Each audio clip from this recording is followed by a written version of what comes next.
Legenda ini berawal dari sosok perempuan bernama Nyai Endit, seorang perempuan yang pada masa hidupnya dikenal sebagai orang paling kaya namun dibutakan harta. Jauh sebelum dikenal sebagai perempuan kaya raya, Nyai Endit hanyalah seorang gadis miskin dari keluarga sederhana. Hidupnya dipenuhi kekurangan. Hari-harinya dihabiskan dengan bekerja membantu orang lain demi bertahan hidup. Namun, satu anugerah besar yang ia miliki adalah kecantikan wajahnya yang digambarkan seperti seorang bidadari. Parasnya memikat siapapun yang memandang tidak bisa berpaling, hingga kabar tentang kecantikan Nyai Endit menyebar ke berbagai wilayah. Takdir kemudian mempertemukannya dengan seorang saudagar kaya raya. Terpikat oleh kecantikan dan kelembutan Nyai Endit muda, sang saudagar meminangnya dan menjadikannya istri. Sejak saat itu, kehidupan Nyai Endit berubah. Ia berpindah dari gubuk reot menuju rumah besar. Dari pakaian lusuh menjadi balutan sutra mahal. Namun, kemewahan itu perlahan mengubah jiwanya yang dulu murni. Rasa syukur berganti dengan ketakutan. Takut kehilangan harta, takut kembali menjadi miskin seperti masa lalunya. Ketika sang suami meninggal dunia, ketakutan itu semakin mengakar. Nyai Endit mewarisi seluruh kekayaan mendiang suaminya. Namun bersama harta itu, ia mulai tumbuh menjadi kikir, pelit dan tamak. Ia menutup rapat pintu rumahnya dari jeritan warga desa. Setiap permohonan bantuan selalu ditolaknya. Alih-alih membantu, Nyai Endit justru gemar memamerkan kekayaannya. Keserakahannya semakin menjadi ketika ia menjelma menjadi seorang rentenir. Ia meminjamkan uang kepada warga desa dengan bunga yang sangat tinggi dan mencekik. Ketika ada yang tak mampu membayar hutang, maka Nyai Endit tanpa belas kasihan akan menyita rumah, sawah, dan semua harta benda mereka. Untuk memuluskan usaha kotornya ini, ia memelihara banyak preman yang ditugaskan untuk menagih hutang dengan cara kekerasan. Tangisan dan ratapan menjadi pemandangan biasa di desa. Banyak keluarga kehilangan tempat tinggal. Banyak anak menjadi yatim sebelum waktunya. Dan semua itu terjadi dari keserakahan Nyai Endit.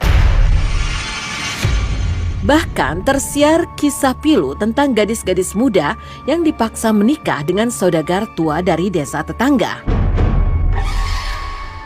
Hal itu terjadi karena orang tua mereka tidak memiliki harta lagi untuk disita sebagai pelunasan hutang.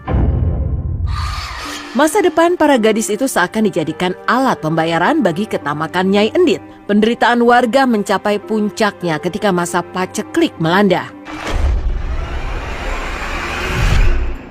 Gagal panen membuat lumbung-lumbung padi kosong dan kelaparan merajalela.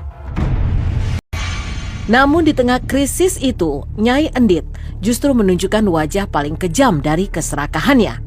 Ia dengan sengaja mengadakan pesta makan di halaman rumah bersama para pengikutnya. Tangannya menyuap nasi dengan santai. Sementara di luar pagar rumahnya, anak-anak menangis kelaparan. Tindakan itu bukan tanpa tujuan. Nyai Endit berharap penderitaan yang dialami warga memaksa mereka meminjam uang darinya, sehingga bisnis haramnya semakin laris. Desa itu perlahan kehilangan harapan, ketakutan, iri dan putus asa menyelimuti kehidupan sehari-hari di desa. Tak ada yang berani melawan karena kekuasaan Nyai Endit terlalu besar dan kejam. Hingga pada suatu hari, seorang kakek pengemis lusuh bertongkat datang ke desa. Pakaiannya lusuh, wajahnya penuh keriput, namun sorot matanya menyimpan ketenangan yang berbeda. Ia berjalan menyusuri sawah dan bertanya kepada seorang petani, di mana rumah orang terkaya di desa itu. Petani tersebut menunjuk rumah besar milik Nyai Endit. Warga desa sebenarnya ingin memperingatkan sang kakek tentang sifat jahat dan sombong pemilik rumah itu. Namun sebelum peringatan itu terucap, kakek pengemis telah menghilang seolah ditelan angin.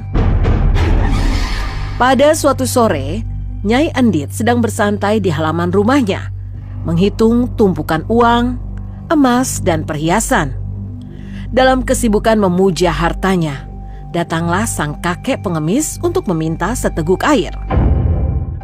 Namun permintaan sederhana itu justru disambut makian dan hinaan.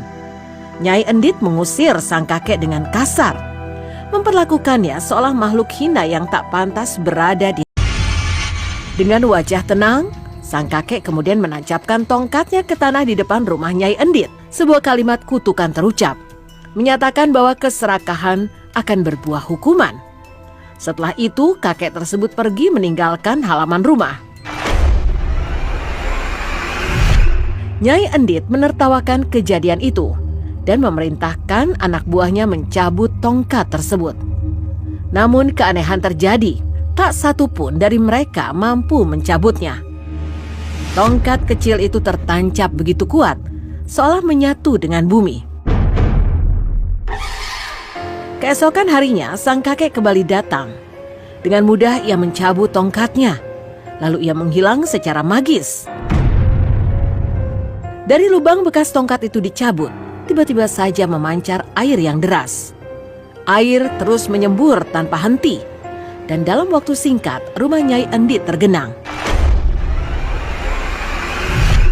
Air meluas ke seluruh desa, membuat warga desa berlarian menyelamatkan diri ke tempat yang lebih tinggi.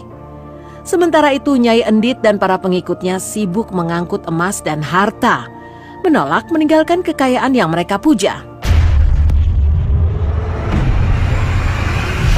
Air semakin tinggi, berubah menjadi arus ganas. Dalam kekacauan itu, Nyai Endit dan anak buahnya akhirnya tenggelam bersama harta yang tak sempat mereka selamatkan. Desa itu lenyap, ditelan air yang tak pernah surut. Di tempat itulah kini terbentang Situ Bagendit, danau yang menjadi saksi bisu bahwa keserakahan manusia pada akhirnya akan berhadapan dengan hukuman alam. Legenda ini terus hidup dan mengingatkan bahwa harta tanpa hati nurani hanya akan menenggelam.